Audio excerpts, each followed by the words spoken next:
Native to the Americas, tobacco was one of the many crops cultivated by anyone with land enough for a garden in the pre-Columbian Americas.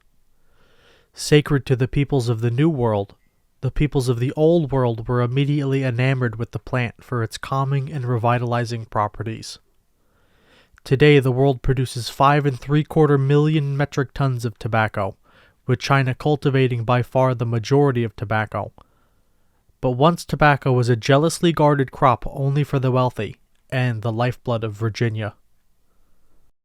Tobacco was one of the many plants immediately noted by the first inhabitants of the Americas as something valuable. The oldest evidence for the use of tobacco's wild ancestors comes from at least 12,300 years ago.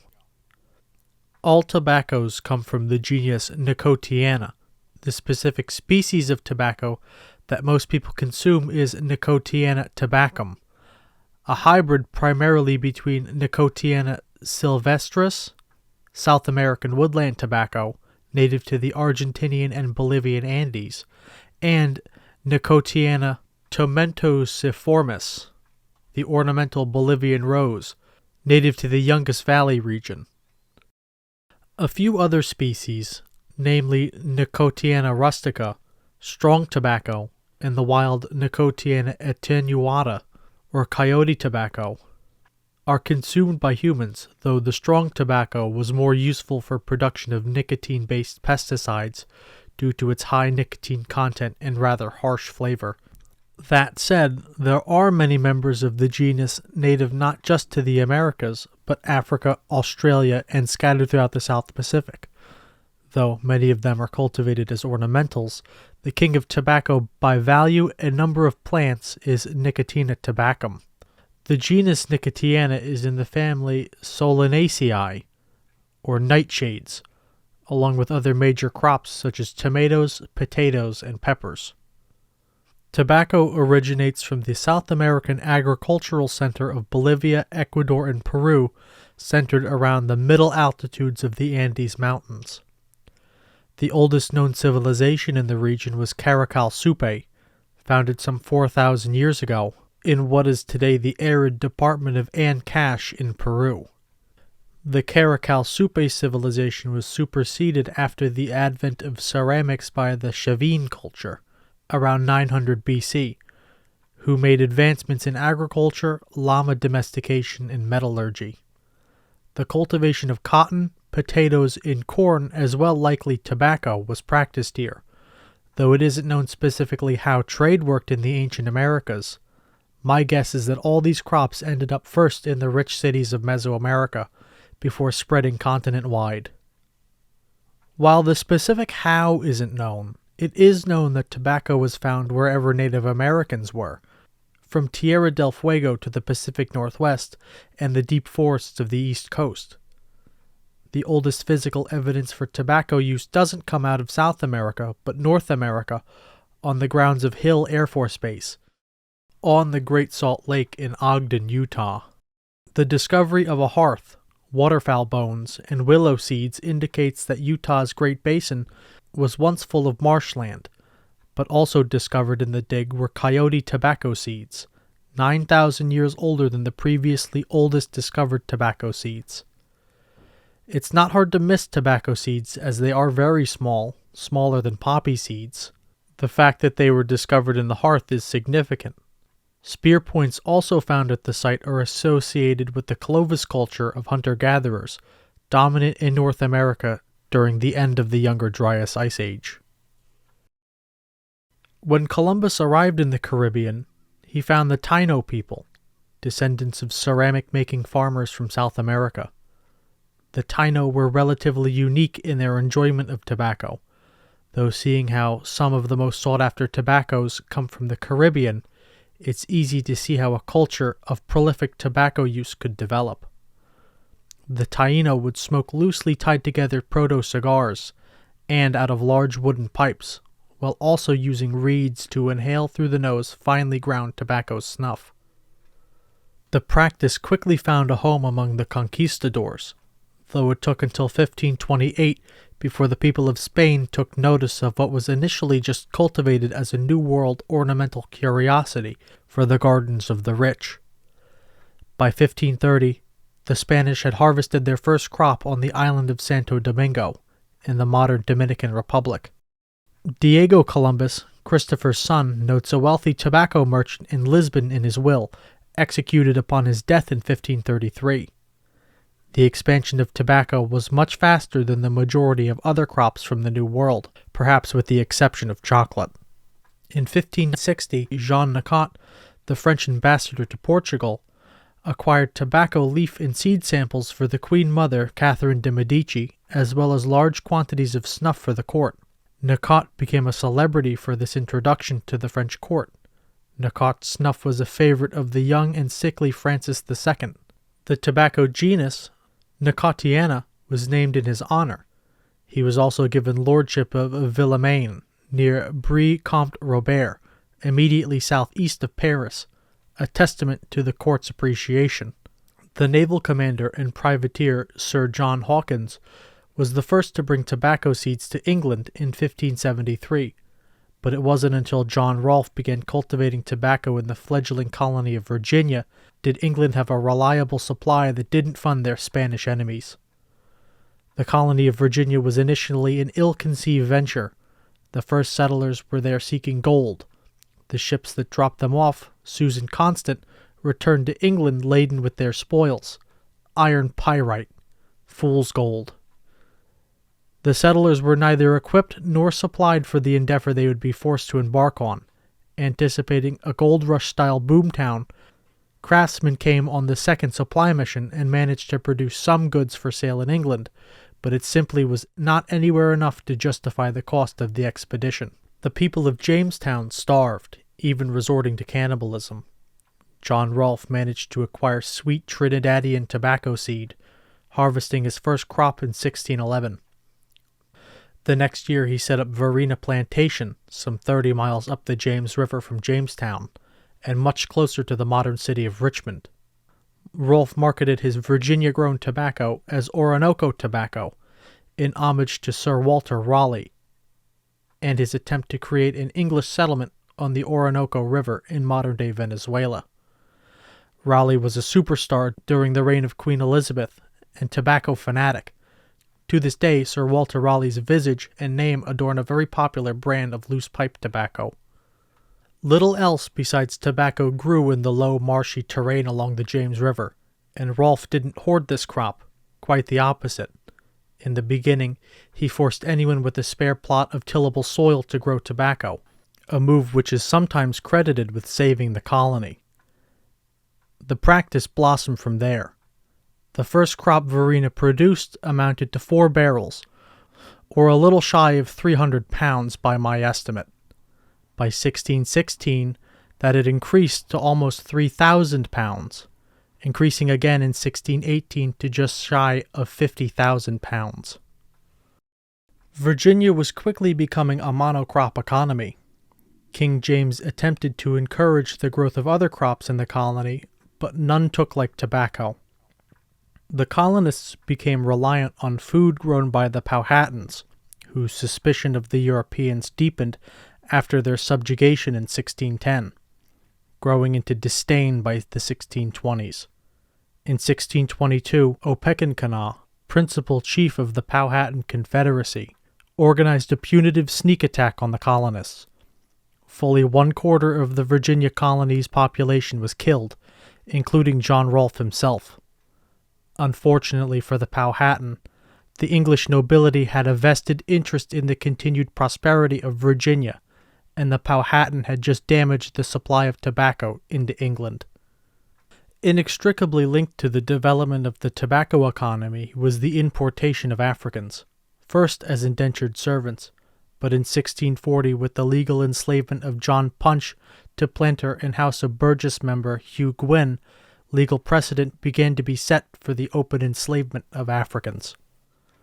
Punch was indentured to Gwynn, who didn't want to pay him out and end his indenture, as was the terms of the indenture contract, so Punch fled to Maryland with 2 other white servants Gwynn refused to pay or release as well. The men were captured and returned. The whites had 3 years added to their indentures, but Punch was legally bound for life. Among the first men to be legally enslaved was John Cassar in 1655. Cassar fled the servitude of wealthy planter Anthony Johnson under nearly identical circumstances to Punch. Johnson refused to release Cassar from his indenture. Cassar fled to the property of a neighbor, Robert Parker, who gave Cassar a paying job. Soon, however, Johnson's sons came to Parker's property, and Cassar was arrested. Cassar had his indenture legally extended indefinitely, and Parker was made to pay damages to Johnson. Anthony Johnson, Antonio as he was originally known, arrived in Virginia in 1621, rescued from a Portuguese slave ship transporting him from Angola to Brazil, and was indentured, serving out his term and receiving 250 acres of headright in the colony. At some point, Antonio changed his name to Anthony, and then added the name Johnson after marrying his wife. The headright practices and increasing workforce in Africans that didn't die so easily to tropical diseases means that tobacco prices would fall, low enough for some of the common people to enjoy.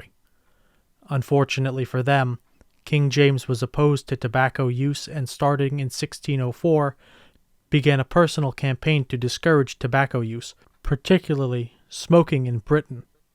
King James published a treatise, A Counterblast to Tobacco, comparing tobacco smoke to that of the smoke given off by the fires of hell, adding a moral edge to what is ostensibly a health argument. To further curtail use, increasingly punitive taxes were placed on tobacco, but as you may guess, that really didn't affect the rate of consumption, not unlike the progressively higher taxes on tobacco products in more recent history. While the rate of consumption remained the same, foreign tobacco, either from Spanish possessions in the New World or produced on the continent itself, simply caused hardships in the British tobacco-producing colonies of Virginia and Bermuda, leading James to instead create a royal monopoly, driving foreign tobacco sales into a black market. In colonial America, legal tender was scarce, and so the colonists resorted to alternate means of exchange. Famously, buckskins, wampum, and beaver pelts were used, but in the Virginia Tidewater, tobacco was a readily accepted store of wealth and means of currency.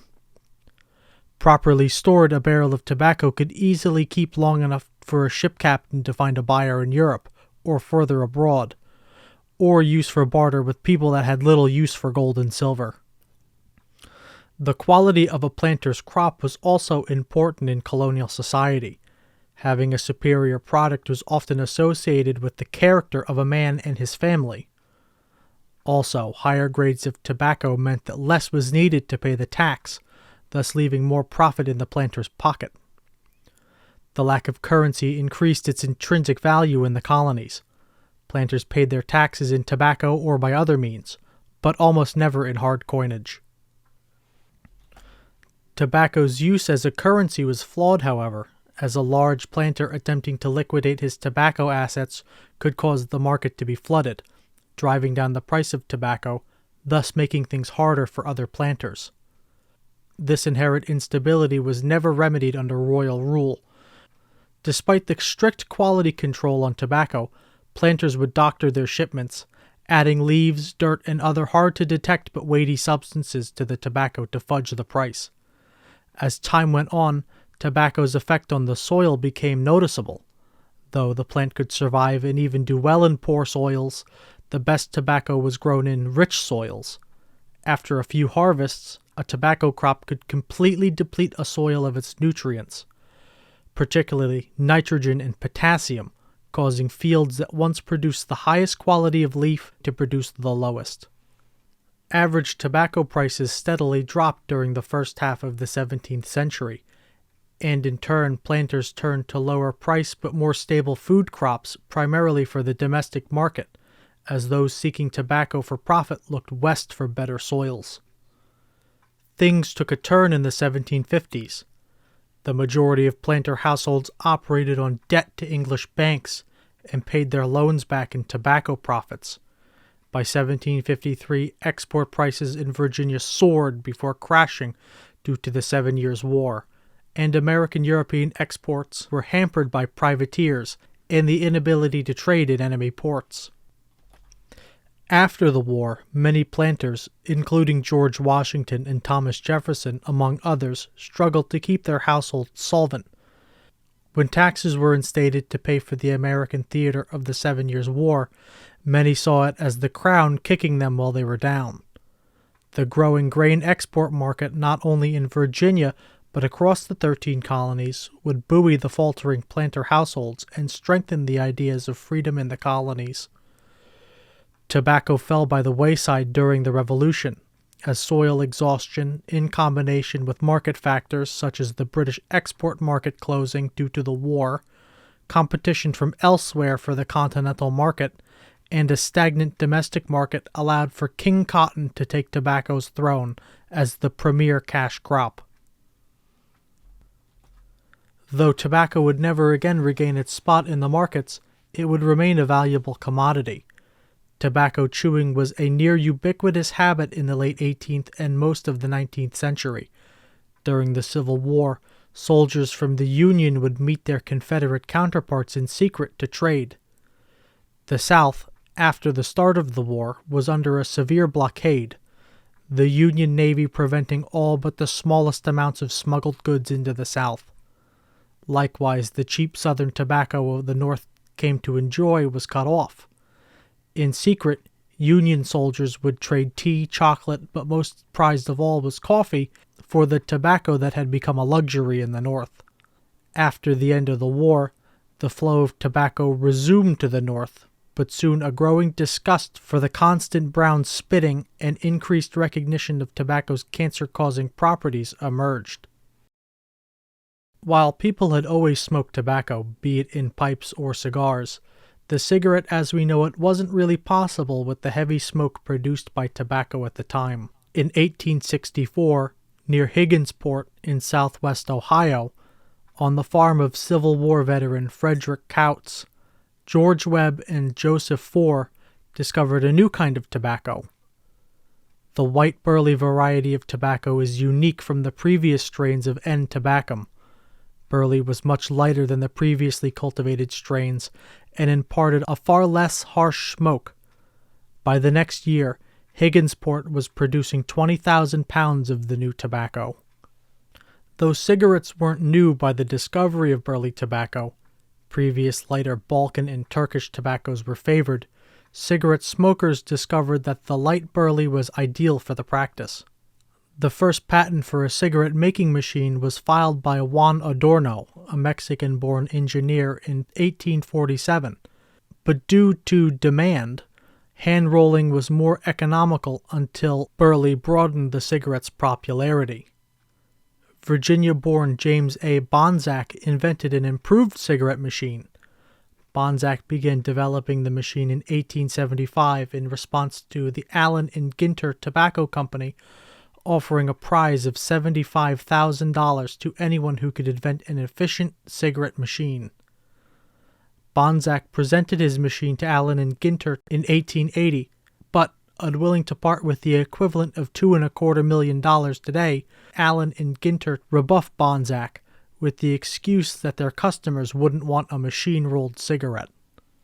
Bonsack took his machine to James Buchanan Duke. Duke agreed to rent 2 of Bonsack's machines, each capable of producing 200 cigarettes a minute, as well as hiring one of Bonsack's mechanics to maintain and repair the machines. By the end of the decade, Duke had replaced his cigarette rollers with Bonsack's machines, and in 1890 formed the American Tobacco Company by buying out Allen and Ginter, W.S. Kimball and Company, Kinley Tobacco, and Goodwin and Company. In the first year, American tobacco produced upwards of 90% of the total cigarette market. By 1910, American tobacco controlled 80% of the tobacco market by consuming 250 companies, quickly cementing its place as one of America's largest monopolies. Duke's strategy of vertical integration and aggressive business practices gained the American Tobacco Company the moniker the Tobacco Trust, a dangerous position to be in should the 1890 Sherman Antitrust Act be enforced. In 1906, Edwin F. Hale, treasurer of MacAndrews and Forbes, was subpoenaed to surrender documents for examination in an alleged tobacco price-fixing scheme between MacAndrews and Forbes Company and the Amsterdam Supply Company, the American Tobacco Company, the Continental Company, and or the Consolidated Tobacco Company. Hale pleaded the fifth, but it was ruled that the right to not self-incriminate did not apply to corporations or their employees acting on said corporations' behalf. This ruling left not only American Tobacco, but other monopolies wide open to investigation, and on May 29, 1911, American Tobacco, General Electric, and Standard Oil were broken up by simultaneous Supreme Court rulings. American Tobacco was split between the American Tobacco Company, R.J. Reynolds, Liggett and Myers, and Lorillard. Later in 1938, an investigation with the United States Department of Justice Antitrust Division and subsequent jury trial found that the foursome returned to their monopolistic ways. I'll spare you the details, but eventually 3 of the 4, American, Reynolds, and Lorillard, are now reunited under British American Tobacco, while Liggett is owned by Altria Group. I'm also not going to get into the decline of tobacco, the health implication, the lies, the lawsuits, and such, because it's a whole can of worms in it of itself, and it really deserves its own separate look on maybe a corporation or legal channel. And if you went to high school in the United States, you're well familiar with the health implications. As consumers have become less okay with tobacco's cancer-causing aspects, the market has shifted to products that don't contain actual tobacco, but the active ingredient nicotine remains sought after. The e-cigarette idea was first introduced way back in the 1920s, with Joseph Robinson patenting an electronic vaporizer for medical use, but similar such devices were largely impractical and never caught on until the early 2000s. Han Li, a Chinese pharmacist and inventor, created more or less the vapes that are commonplace today. Li hoped that the device would help him quit smoking, but alas, he uses both. Li co-founded Dragonite International Limited to produce healthcare and pharmaceutical products, in addition to the vapes, which were very popular. The concept was copied and vapes proliferated. The first time I saw a vape was in 2012, around the time Imperial Tobacco acquired Li's vape patent. Juuls were popular for a few years before the flavors were banned. Juul differed slightly as the higher potency of the freebase nicotine they used was meant to be a one-hit substitute for a cigarette. But of course, people couldn't control themselves. Now the popular thing is the Elf Bar, but recent crackdowns make me think the Elf Bar and its copycats are going to start a whack-a-mole match with regulators until someone can exploit a new loophole. Also, what has seen a resurgence in popularity has been smokeless tobacco products, dips, snuffs, and such. In 2014, the Stockholm-based Swedish match tobacco conglomerate introduced the Zyn, a tobacco-free snus, basically nicotine salts sprayed on some cellulose in a little pouch. Philip Morris bought Swedish Match in 2022. Zyn has recently come under the eye of the Senate, with Senate Majority Leader Chuck Schumer calling for the FTC and FDA to investigate Philip Morris over Zyn marketing. Should Zyn actually be banned, I believe that something else very similar will just simply take its place, like Juul and Elf Bar. A Chinese competitor will play whack-a-mole until forever, actually. Tobacco and its active ingredient nicotine have entered the human consciousness, and it would take a Herculean effort to pry the two apart. From the earliest hunter-gatherers of the Ice Age to the plantations of the Old South, all the way to the many forms it takes today, it's unlikely that people will readily part with the strange plant from the slopes of the Andes Mountains.